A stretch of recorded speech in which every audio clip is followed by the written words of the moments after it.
14 de enero de 1982. En las afueras de Hidalgo, las aguas sucias y revueltas del río Tula terminaron por escupir hacia la superficie aquello que el poder se había empeñado en sepultar para siempre.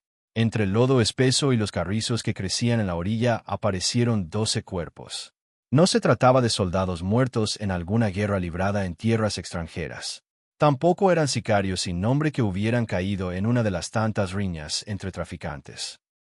De acuerdo con lo que las investigaciones de aquellos años lograron reconstruir, aquellos cadáveres eran la huella de algo infinitamente más siniestro. Eran la marca, la firma inconfundible de un aparato policial que había abandonado por completo su tarea de perseguir delincuentes para transformarse él mismo en el peor de todos ellos. Y coronando esa estructura podrida, sentado en lo más alto, se encontraba un solo hombre, Arturo Durazo Moreno. No hablamos de un jefe de policía cualquiera. Tampoco de un burócrata más entre los muchos que poblaban el viejo sistema político mexicano. Hablamos del individuo que el país entero aprendió a nombrar con un solo apodo, el Negro. El compañero de juegos de la infancia de José López Portillo, aquel general de mentira que recorría las calles rodeado de guardaespaldas, cargado de condecoraciones y encabezando largas caravanas de automóviles, como si la totalidad de la capital fuera de su propiedad. El hombre que transformó la insignia policial en un permiso para extorsionar a placer, para hacer desaparecer personas, para inventar responsables de crímenes y para amasar una riqueza tan escandalosa y desbordada que acabó mandando construir una imitación de Partenón de Grecia sobre una loma de Zihuatanejo. A lo largo de esta historia, vas a conocer 4 cosas fundamentales. La primera.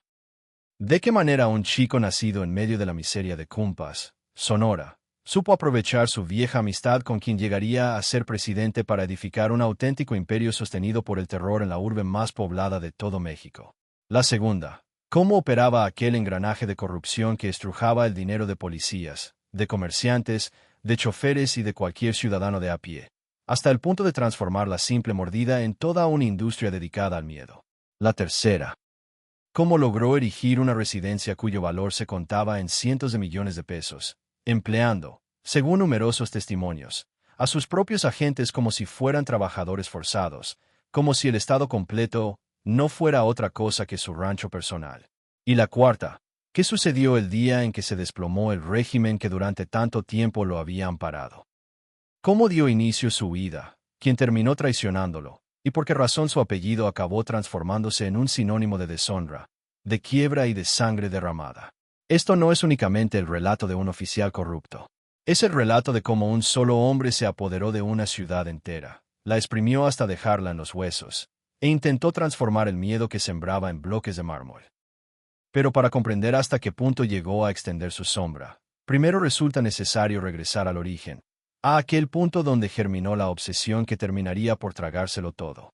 Y todo arrancó muy lejos del mármol, muy lejos de los escoltas, muy lejos de aquellas filas de coches oficiales y de los salones donde, años después, acabarían perdiendo la sobriedad jueces, políticos y narcotraficantes por igual. Arrancó en Cumpas, Sonora, el 19 de octubre de 1918. Un paraje duro y reseco del norte mexicano, donde la tierra no concedía nada gratis y donde simplemente crecer implicaba comprender, mucho antes de tiempo, que el hambre carece por completo de paciencia. Arturo Durazo Moreno llegó al mundo cuando el país todavía temblaba por las cicatrices abiertas de la revolución, dentro de una familia que no recibió en herencia ni apellidos influyentes, ni fortuna, ni relaciones útiles. Lo único que abundaba era la carencia. Y la carencia, cuando se combina con un orgullo lastimado, tiende a forjar hombres realmente peligrosos. No tardó mucho su familia en abandonar Sonora para trasladarse a la capital. No los movía la ambición, sino la pura necesidad de sobrevivir. La Ciudad de México de las décadas de los 20 y los 30 ofrecía la promesa de un porvenir. Pero a quienes vivían en la pobreza solo les entregaba vecindades hacinadas, calles llenas de mugre y la cotidiana humillación de contemplar, siempre desde abajo, una ciudad cuyo brillo estaba reservado para los demás. La colonia Roma no representaba para la elegante estampa que más adelante venderían las revistas ilustradas. Para Arturo, aquel barrio era el escenario donde aprendió a observar aparadores que jamás podría tocar, trajes que nunca tendría con que pagar y mesas a las que no sería invitado ni una sola vez. Fue justo ahí donde dio comienzo todo. Fue ahí donde se abrió la herida. Porque existen hombres a quienes la pobreza les inculca disciplina, y existen otros a quienes les siembra una furia callada, una rabia que no se extingue cuando por fin llega el dinero, sino que, por el contrario, no deja de agigantarse. Arturo, al parecer, pertenecía a esta segunda clase. No le bastaba con escapar de la miseria. Lo que verdaderamente anhelaba era cobrarle venganza. Deseaba ingresar a aquellos salones donde antes ni siquiera lo dejaban asomarse, pero no en calidad de invitado, sino como propietario, como señor absoluto, como el hombre ante el cual todos se verían obligados a inclinarse con temor. Fue precisamente en esas calles donde tuvo lugar el encuentro que habría de modificar no solamente su propio destino, sino también un capítulo turbio de la historia nacional. Ahí coincidió con José López Portillo. Dos jóvenes moldeados por mundos completamente distintos. Uno cargaba sobre los hombros el hambre, la rudeza del barrio, la fuerza física, esa lealtad útil para realizar los encargos que ningún otro quería mancharse las manos cumpliendo. El otro provenía de un entorno más holgado, más familiarizado con el idioma del poder, con la política, con los estudios, con ese apellido capaz de franquear cualquier puerta. Se complementaron de la manera más perversa posible. Aquello de lo que uno carecía, el otro lo ponía sobre la mesa. Y esa amistad, que bien pudo haberse desvanecido como se desvanecen tantos vínculos de la niñez, sobrevivió lo justo y necesario para terminar convirtiéndose, varias décadas más tarde, en un pacto verdaderamente macabro. Antes de enfundarse el uniforme de general sin haber jamás pisado un cuartel auténtico, Durazo tuvo que empezar desde abajo. Estuvo empleado en el Banco de México a lo largo de los gobiernos de Manuel Ávila Camacho y Miguel Alemán Valdés. Aquello parecía una existencia gris, casi insignificante, pero su verdadero destino no estaba escrito en esas oficinas. Hacia finales de 1948 entró como inspector de tránsito, y lo que para cualquier otro habría representado un cargo humilde, para él se convirtió en toda una academia. En plena calle comprendió algo que marcaría el resto de su vida. Que incluso un uniforme modesto es capaz de producir miedo. Que una credencial puede transformarse en un negocio rentable. Que una placa llega a valer más que un arma de fuego, sobre todo cuando quien la porta carece por completo de escrúpulos. Más adelante vino su paso por la Dirección Federal de Seguridad. Para 1958 ya había trepado hasta puestos de mando. El país se adentraba en aquellas décadas en las que el Estado fue perfeccionando su capacidad para vigilar, para aplastar y para hacer desaparecer a todo aquel que resultara incómodo. Arturo halló ahí el idioma que mejor dominaba, el de la legalidad usada como pretexto, el del control, el de la violencia administrada con frialdad, el del adversario reducido a la condición de un mero expediente. Mientras México se esforzaba por mostrarse ante el resto del mundo como una nación moderna, en el interior de sus instituciones de seguridad iban madurando individuos que confundían el orden con el terror puro. Durazo era, sin duda, uno de ellos.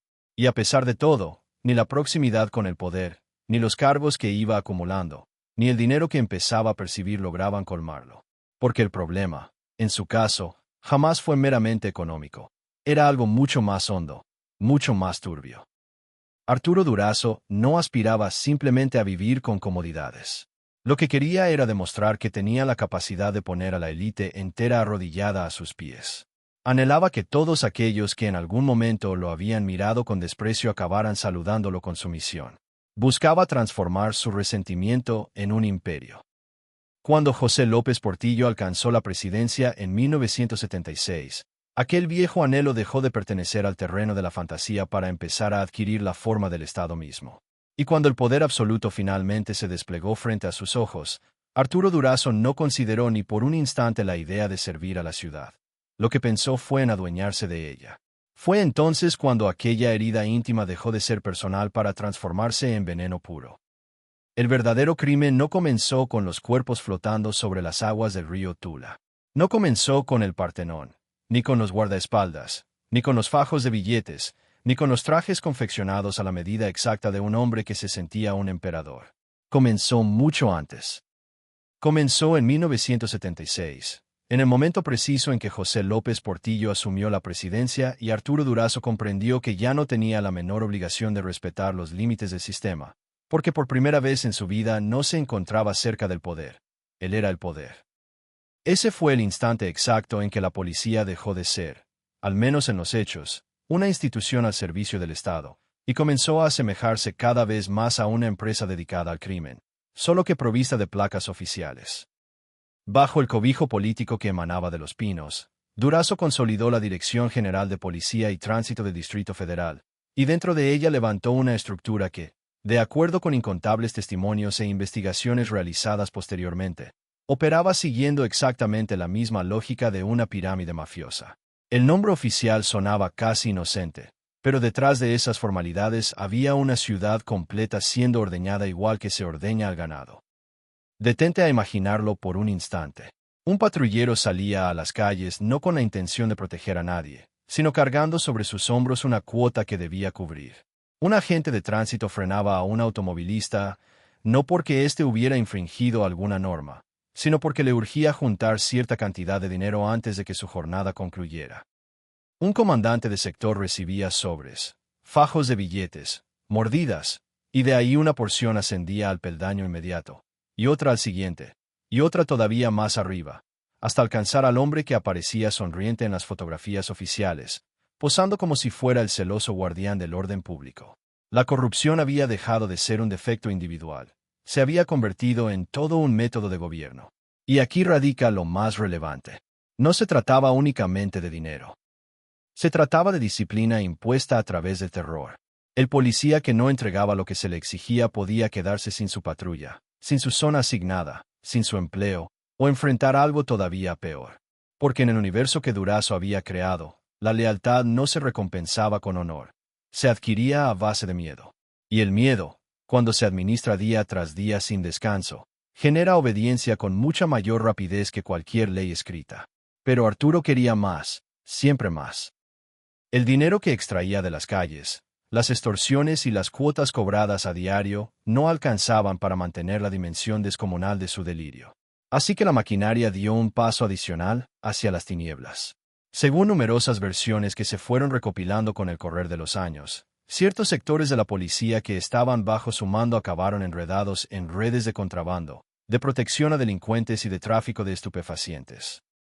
Cocaína, marihuana, cargamentos que resultaban imposibles de transportar sin que hubiera ojos dispuestos a mirar hacia otra parte, sin uniformes que se encargaran de despejar la ruta, sin funcionarios listos para fingir que no veían absolutamente nada.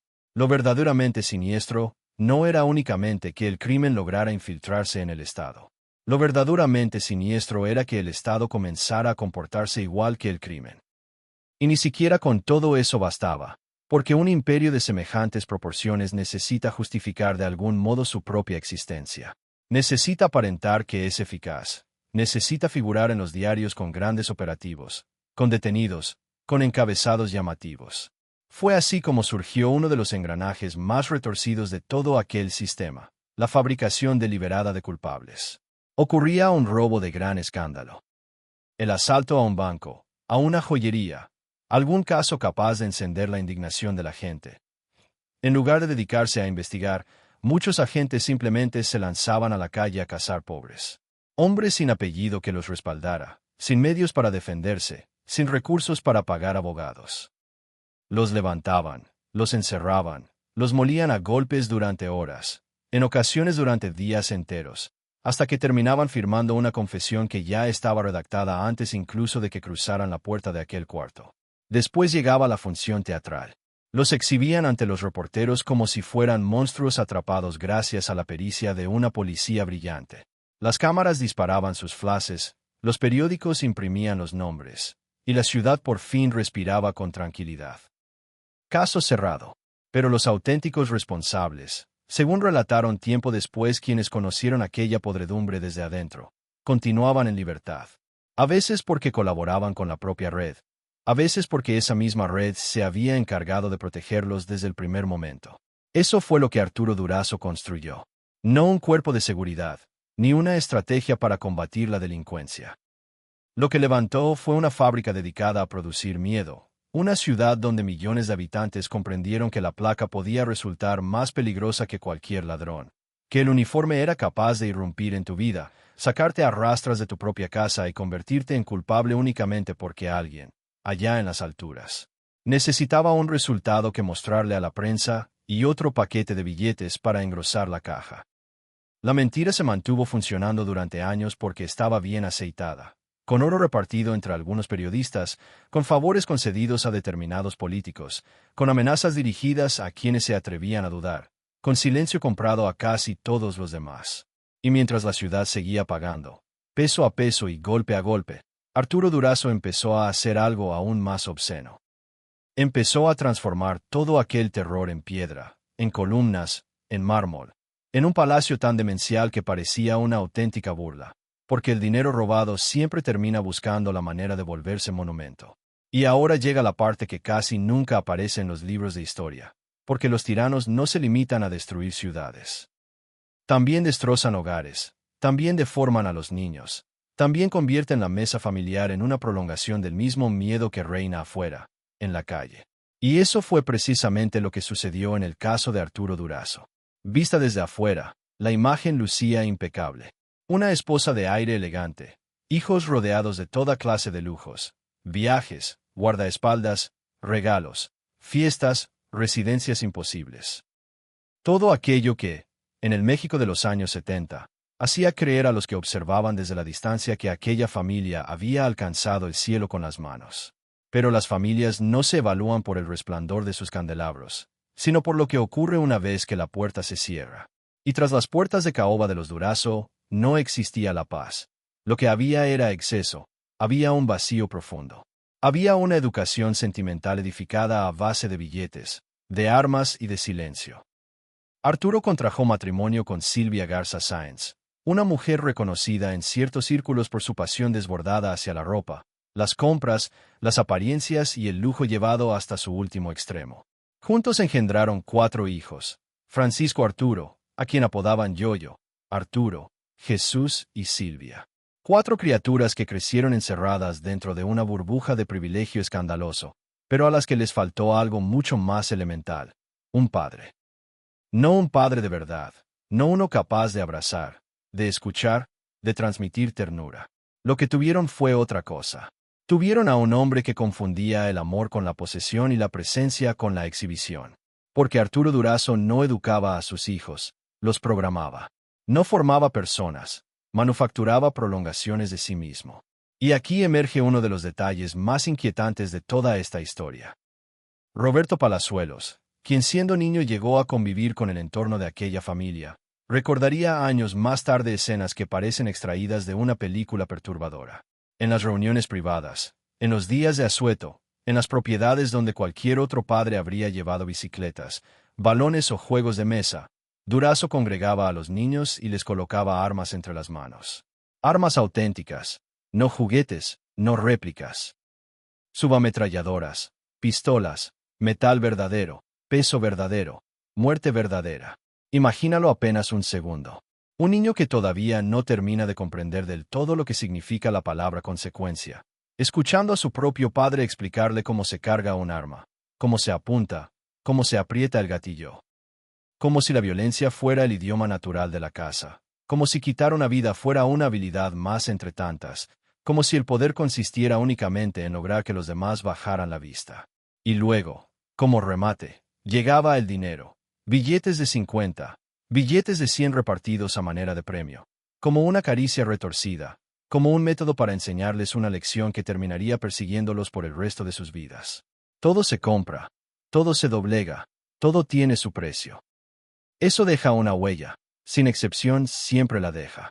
Los hijos de Durazo se criaron en un mundo donde la ley no era más que una broma reservada para los débiles, y donde el uniforme de su padre tenía el poder de abrir cualquier puerta, de sofocar cualquier escándalo y de encubrir cualquier desmesura. Para ellos, la violencia no provenía del exterior. Habitaba dentro de la casa, se sentaba a la cabecera de la mesa, los acompañaba durante la cena, dormía incrustada en las paredes. Y cuando algo así le ocurre a un niño, el daño no siempre resulta visible de inmediato. En ocasiones tarda años en manifestarse. A veces se transforma en soberbia, otras veces en miedo, otras en vergüenza, y casi siempre en una combinación de las 3 cosas. Y no eran únicamente los hijos. Todo el entorno estaba igualmente contaminado. El círculo más íntimo de Durazo se entremezclaba con empresarios, políticos, artistas, hombres de la vida nocturna, Figuras del espectáculo y personajes que se movían en esa frontera difusa donde el poder y la decadencia se rozan sin pudor alguno. El lujo no traía consigo calma, traía ruido, traía invitados incómodos, traía rumores imposibles de borrar, traía esa sensación constante de que cualquier conversación podía estar ocultando una amenaza o una transacción. Y mientras afuera la ciudad entera temblaba con solo escuchar su nombre, adentro la familia iba aprendiendo a existir entre guardaespaldas armados, fiestas privadas y la certeza absoluta de que el apellido Durazo no represe. Entaba en refugio. Era, en realidad, una condena disfrazada de privilegio.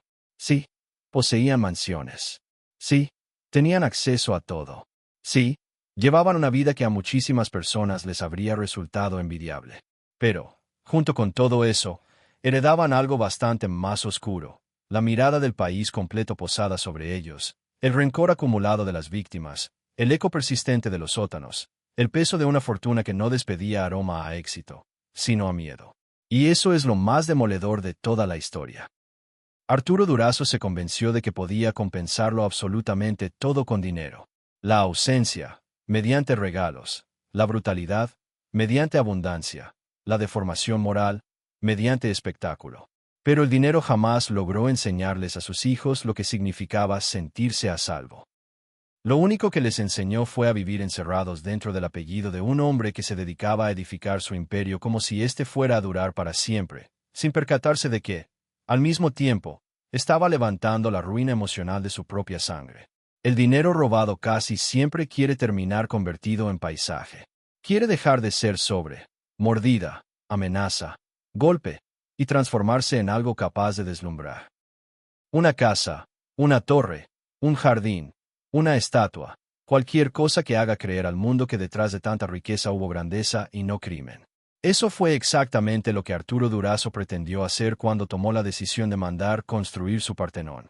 No una casa de descanso, no una simple mansión lujosa, sino un monumento, un altar, una fantasía hecha de piedra, levantada con el único propósito de que su delirio adquiriera apariencia de eternidad. A principios de la década de los 80, mientras la Ciudad de México continuaba pagando con miedo y humillación la factura de su imperio, Durazo posó la mirada sobre Zihuatanejo, en Guerrero. Un sitio de mar abierto, de colinas elevadas y de vistas que parecen diseñadas especialmente para los hombres que ansían sentirse amos del horizonte. Allí, sobre una extensión de más de 20.000 metros cuadrados, ordenó que se construyera una réplica completamente delirante del Partenón de la antigua Grecia. Sí, eso mismo. Columnas de estilo clásico. La perspectiva de un templo de la antigüedad. Mármol, escalinatas, altura, simetría perfecta. El sueño de un hombre al que ya no le bastaba con dar órdenes. Quería contemplarse a sí mismo como un ser inmortal. Y aquí viene el dato que resulta imposible de olvidar. El costo calculado de la obra rondaba los 700 millones de pesos de aquella época. 700 millones. Una cantidad obscena incluso para los años del despilfarro priista, una suma absolutamente imposible de justificar con el sueldo de cualquier servidor público, por más inflado y corrompido que éste estuviera. Pero Arturo ya no habitaba en el mundo de las explicaciones, vivía en el de las órdenes, en el del háganlo, en el del yo lo quiero, en el del que aparezca. Y cuando un hombre semejante recibe obediencia absoluta, los absurdos comienzan a parecer perfectamente normales. Sin embargo, el verdadero horror del Partenón no residía solamente en el dinero, residía en las manos que lo levantaron piedra por piedra. Porque, según múltiples testimonios, Durazo transformó a sus propios policías en albañiles al servicio de su vanidad.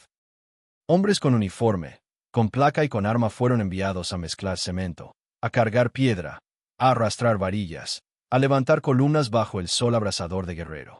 Policías edificando el palacio privado del jefe supremo, no en sus días de descanso, no a manera de favor, sino como una obligación, como si la totalidad del aparato estatal existiera con el único fin de satisfacer el capricho arquitectónico de un solo individuo. Eso no es lujo. Eso es esclavitud con credencial oficial de por medio. Imagínalo. Gente que apenas unas horas antes pudo haber extorsionado a un comerciante en plena capital, ahora con las botas hundidas en el polvo, acarreando materiales para la residencia de un hombre que jamás en la vida los habría considerado sus iguales. El sudor abajo, la soberbia arriba, y entre ambos extremos una estructura blanca creciendo frente al Océano Pacífico como una colosal burla lanzada al país entero. Por dentro, todo era todavía peor. Mármol de Carrara importado desde Italia, maderas finas, salones tapizados de terciopelo rojo y espejos que reflejaban hasta el hartazgo la misma obsesión. Reproducción de escultura clásica, la venue de Milo, Marthe, Minerva. Y justo en el centro, como si la metáfora no resultara ya suficientemente grotesca, un Zeus de bronce de 2 metros de altura vigilándolo todo desde las alturas. En la parte inferior, un club nocturno privado inspirado en el legendario Estudio 54. En el exterior, jardines, una alberca de gran profundidad, aves exóticas, figuras de animales, y todo ese tipo de decoración que únicamente aparece cuando el mal gusto se une con el dinero ilimitado y nadie a su alrededor se atreve a pronunciar la palabra no. Pero que no te quepa la menor duda, el Partenón nunca fue una casa, nunca fue un hogar, nunca fue un refugio para la familia. Fue un escenario, fue un teatro del poder, fue la versión esculpida en piedra de todo aquello que Arturo Durazo llevaba años haciendo en las sombras. Si en la ciudad se dedicaba a fabricar culpables, aquí se dedicaba a fabricar eternidad. Si allá extorsionaba vestido de uniforme, aquí decoraba con mármol. Si en Tlaxcoaque existían sótanos del dolor, en Zihuatanejo existían salones de fiesta. Dos mundos enlazados por un mismo río invisible: el dinero, la impunidad, la sangre. Eso es lo que vuelve tan insoportable esta historia. Cada columna blanca del Partenón estaba conectada con una amenaza proferida en la capital. Cada espejo rojo escondía detrás una mordida cobrada. Cada estatua, cada puerta tallada, cada metro de terraza con vista al mar había sido costeado con el miedo de personas que jamás en su vida pondrían un pie en aquel lugar. Durazo quiso convertir el terror en arquitectura, y durante un tiempo lo consiguió. Logró que su delirio tomara forma concreta. Logró que el crimen pareciera elegante. Logró que la podredumbre brillara bajo el sol. Pero ningún palacio erigido sobre la humillación permanece limpio para siempre, porque tarde o temprano llega el momento en que las fiestas comienzan a oler a final. Una vez concluida, la obra dejó de ser una simple construcción para transformarse en otra cosa. En una capital paralela, en un despacho carente de escritorio, en un teatro de sombras donde se entremezclaban el poder político, el dinero sucio, el espectáculo, el miedo y el placer pagado. Ya no era únicamente la mansión de Arturo Durazo, era el sitio donde un país entero parecía condensarse en una sola imagen. Mármol blanco por fuera, podredumbre absoluta por dentro. Piensa en el momento preciso. Finales de 1981, comienzos de 1982. México se adentraba en una de las peores crisis económicas de toda su historia moderna. La deuda no dejaba de crecer. La inflación apretaba cada vez con más fuerza. La gente observaba con impotencia cómo el dinero se les encogía entre los dedos. Y mientras el país se aproximaba al borde del abismo, allá arriba, en Zihuatanejo, seguían corriendo el champán, las luces, la música, las bandejas rebosantes y los favores indecentes. En el mundo de Durazo, la crisis sencillamente no existía. O mejor dicho, sí existía, pero cumplía una sola función: recordarle que él podía hacer absolutamente lo que se le antojara mientras el resto de la población apenas lograba sobrevivir. Las noches del Partenón empezaron a ganarse una fama de leyenda tenebrosa. No eran fiestas comunes, no eran reuniones de sociedad. Eran auténticas ceremonias de impunidad. Acudían funcionarios de altísimo nivel, jueces, empresarios, mandos policiales, personajes del mundo del entretenimiento y hombres cuyo verdadero negocio jamás figuraba en una tarjeta de presentación. Todo sucedía de manera simultánea. Alcohol extranjero, música a todo volumen, habitaciones privadas, promesas susurradas en voz baja, pactos que nunca se ponían por escrito, sonrisas de gente que sabía demasiado los unos de los otros. Y en medio de todo aquello, Arturo Durazo desplazándose no como un anfitrión, sino como el dueño de las reglas mismas del aire y del silencio. Porque ahí está la clave de todo. El lujo no constituía el objetivo final. Era el escenario, la ambientación perfecta para cerrar negocios sin que estos tuvieran apariencia de negocios. El Salón de los Espejos no era una mera excentricidad estética. Era una trampa psicológica, un espacio diseñado para deslumbrar, para confundir, para intimidar, para que cualquier visitante comprendiera que había ingresado a un territorio donde la moral ordinaria ya no tenía ninguna vigencia, donde una carrera entera podía construirse o derrumbarse en el transcurso de una sola noche, donde un favor aparentemente pequeño podía acabar costando el alma. Y todavía hay algo más. De acuerdo con numerosas versiones que se fueron recogiendo con el paso de los años, el Partenón también operó como punto de cruce entre la política, la policía, el narcotráfico y cierta zona turbia del mundo del espectáculo. El mismo hombre que había levantado un templo con dinero arrancado a la ciudad supo rodearse de figuras dispuestas a aceptar el trato. Nadie llegaba a aquel sitio por mera casualidad. Quien cruzaba esas puertas sabía, o cuando menos intuía, que estaba entrando a un lugar donde el poder carecía por completo de frenos. Algunos acudían en busca de placer, otros por pura conveniencia, otros movidos por el miedo, y muchos por las tres razones a la vez. Y mientras la música retumbaba abajo, en el club privado al estilo de Estudio 54, arriba seguían circulando las historias que más tarde se convertirían en rumor, en investigación y en vergüenza nacional. Nombres reconocidos, relaciones turbias, favores otorgados, silencios comprados. Incluso el entorno de Luisito Rey y ciertas sombras que rodeaban el universo de Luis Miguel empezaron a rozar aquel ecosistema donde Durazo repartía acceso como si estuviera repartiendo absoluciones. En esa clase de lugares nadie hace demasiadas preguntas, nadie tiene menor deseo de conocer la versión completa, porque la versión completa, casi sin excepción, termina ensuciando a quien la escucha. Eso era el imperio del exceso. No solamente una existencia rodeada de lujos, sino toda una maquinaria donde cada copa servida resultaba posible gracias a una mordida cobrada en la ciudad, donde cada gramo consumido venía a recordar que ciertos sectores del propio aparato de seguridad habían aprendido a coexistir cómodamente con el negocio que se suponía debían combatir, donde cada invitado terminaba formando parte de una red mucho más amplia de complicidades. La mansión había dejado de ser una residencia para convertirse en una central de mando emocional. Allí se premiaba, se amarraba, se tentaba, se exhibía. Allí el poder se transformaba en seducción. Pero los imperios del exceso padecen una enfermedad que no tiene cura. Comienzan a creer en su propia eternidad. Ese fue precisamente el error de Durazo, confundir la duración con la invulnerabilidad. Suponer que, si nadie lo había detenido en 1981, tampoco nadie lo detendría en 1982. Suponer que el amigo instalado en la presidencia permanecería ahí para siempre. Suponer que un país quebrado seguiría tolerando, por mucho más tiempo, el espectáculo obsceno de un jefe policíaco dueño de un palacio griego, de un zoológico privado, de un club nocturno y de una fortuna imposible de ocultar.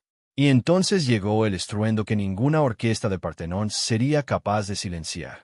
El final del sexenio de José López Portillo. La llegada de Miguel de la Madrid acompañada de su promesa de renovación moral. La urgente necesidad que tenía el sistema de entregarle a la opinión pública un culpable visible. Un exceso demasiado descomunal como para continuar protegiéndolo, un símbolo demasiado ofensivo como para dejarlo intacto. Arturo Durazo había pasado años entero convencido de que se hallaba por encima de la ley.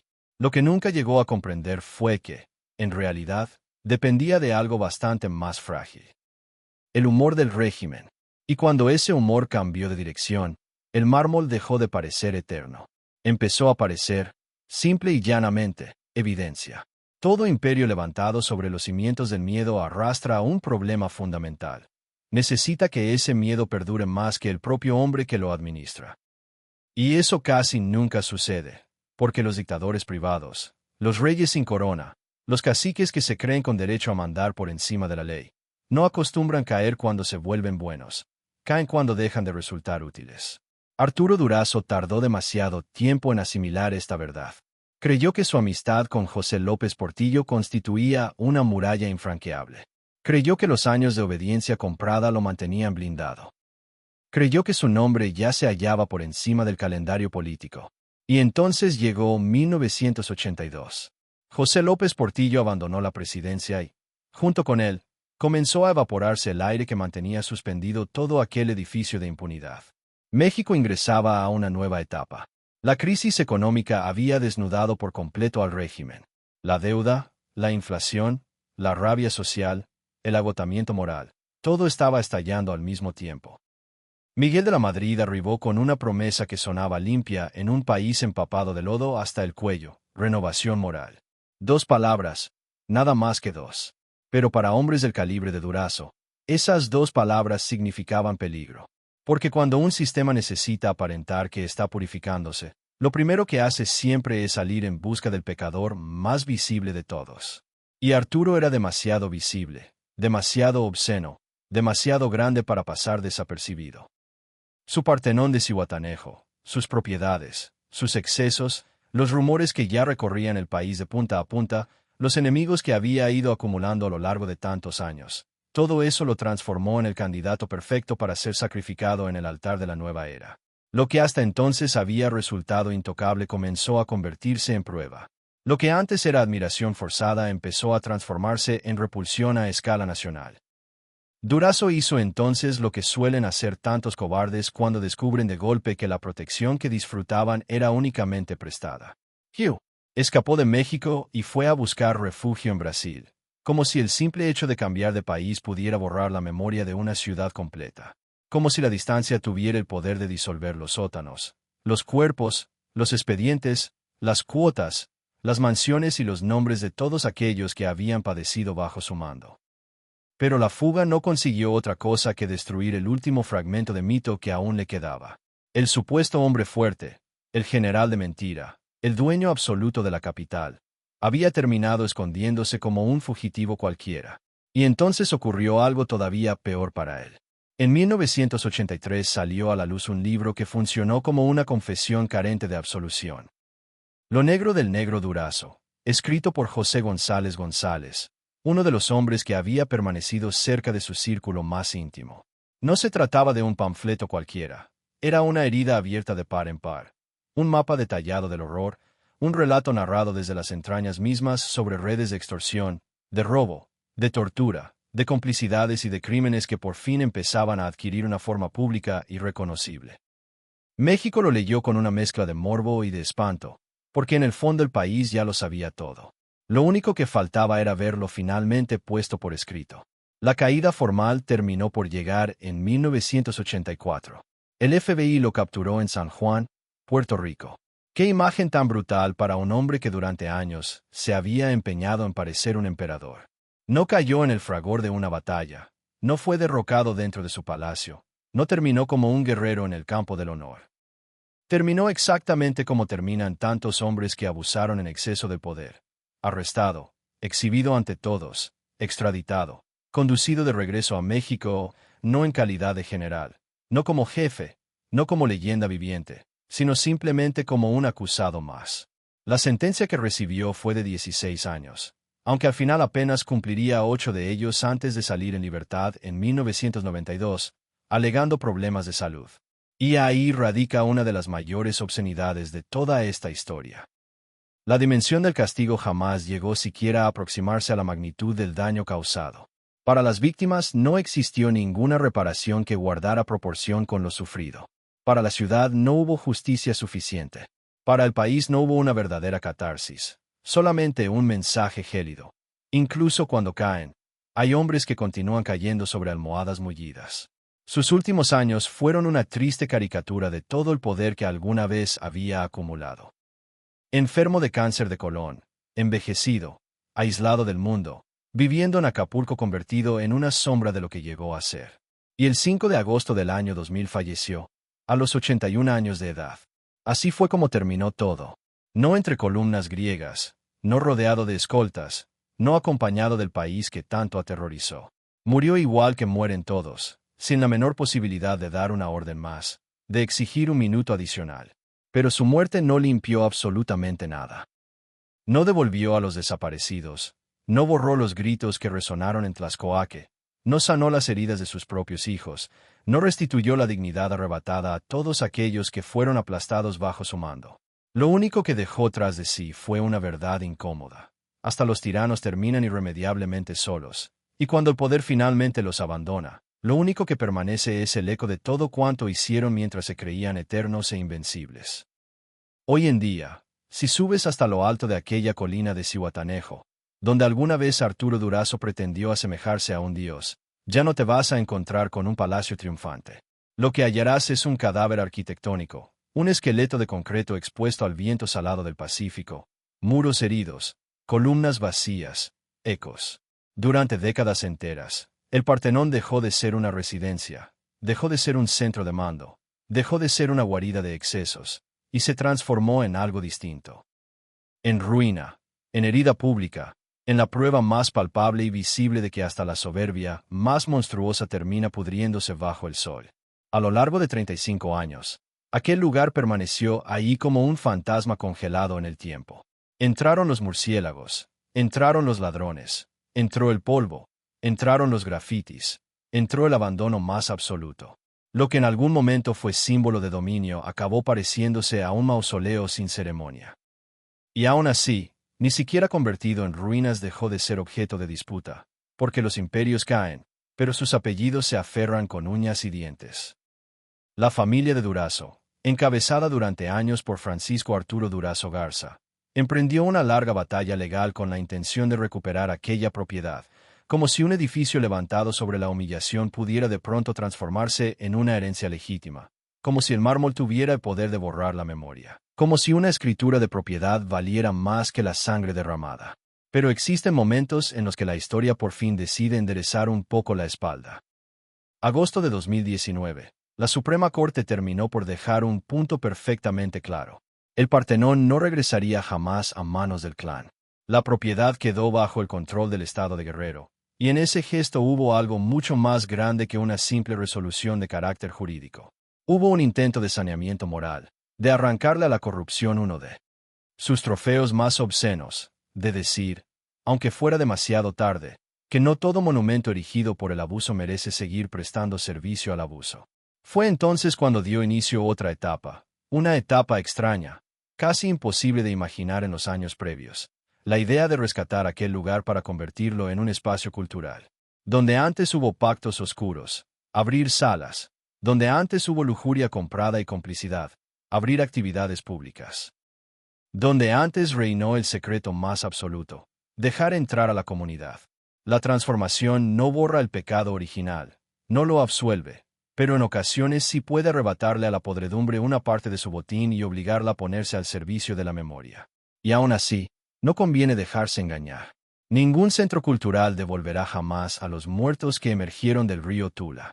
Ninguna restauración borrará los gritos que salieron de Tlaxcoaque. Ningún proyecto institucional reparará por completo a las familias que quedaron marcadas, a los inocentes fabricados como culpables, a los agentes aplastados por la misma máquina a la que habían jurado servir. Hay heridas que sencillamente no cicatrizan, solo cambian de forma, solo dejan de sangrar a la vista de todos y empiezan a doler por debajo de la piel. Eso fue Arturo Durazo. No solamente un hombre corrupto, no únicamente un policía criminal.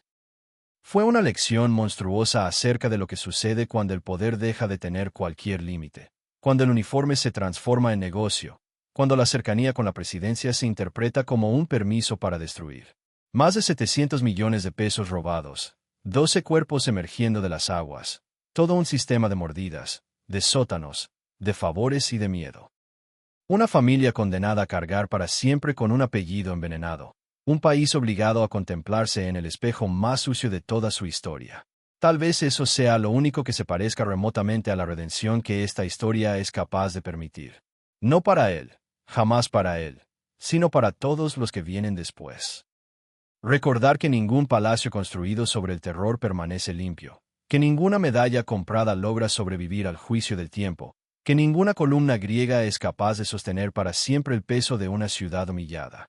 Arturo Durazo quiso convertir el miedo en piedra, quiso que el mármol lo volviera eterno, y al final ocurrió justamente lo contrario. El mármol permaneció, sí, pero no como un monumento a su gloria, sino como la prueba irrefutable de su vergüenza. Porque esa es la sentencia definitiva que dicta la historia cuando ya no quedan suficientes jueces.